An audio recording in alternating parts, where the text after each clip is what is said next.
Paano kung si Silva at Zeno na lang humarap kay Meruem? May pag-asa kaya silang manalo? Pag-usapan natin yan sa videong ito. Si Meruem, ang hari ng Chimera Ants, ay tinuturing na isa sa pinakamalakas na karakter sa Hunter x Hunter. Ang kanyang pisikal na lakas, bilis at talino ay labis na mataas.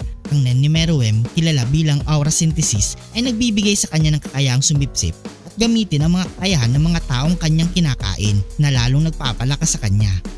Ang mag-ama na sina Silva at Sion Soldic ay mga kilalang assassin at may malalim na kaalaman sa nen. Si Zeno, ang lolo ni Killua, ay isang eksperto sa paggamit ng Dragon Dive, isang malakas na teknik na naglalabas na maraming dragon na gawa sa nen.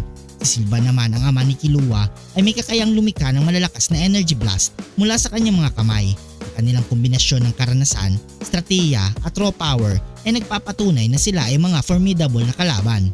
Si Meruem ay mayroong aura synthesis, kayang sumipsip ng mga nen abilities ng kanyang mga biktima. Napakataas ang kanyang physical attributes, ang bilis, lakas at durability niya ay higit pa sa karaniwan. Isa din siyang strategic genius, ang kanyang kakayahan sa pag-strategize at mag-isip ng mga advanced na taktika sa labanan ay napaka-impressive. Ang Dragon Dive naman ni Zeno ay mayroong malakas na area of effect attack na kayang magdulot ng malaking pinsala sa malawak na lugar. Ang energy blast ni Silva naman ay malalakas na attack na kayang tumagos sa matitibay na bagay.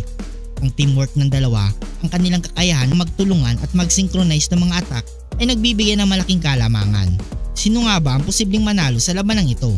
Sa labang ito, si Meruem ay may malaking kalamangan dahil sa kanyang overwhelming na pisikal na lakas at kakayang sumipsip ng mga nen abilities. Ang kanyang strategic thinking ay isa ring malaking bentahe, lalo na sa isang labanan na puno ng twist at turns. Gayunpaman, sina Silva at Zeno ay hindi basta-basta. Ang kanilang karanasan sa pakikipaglaban at kanilang teamwork ay pwedeng magbigay ng malaking hamon kay Meruem.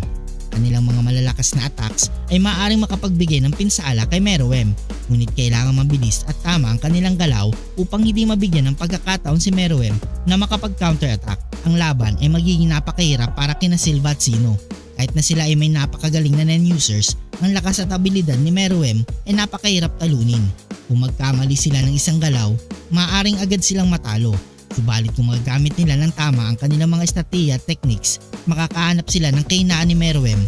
May maliit na posibilidad na magtagumpay sila, ngunit sa kabuuan, si Meruem pa rin ang may mas malaking tsansa na manalo sa labanang ito. Kung nagustuhan mong video ito, huwag niyong kalimutang mag-like at subscribe and hit notification bell button para updated kayo palagi sa ating video. Maraming salamat.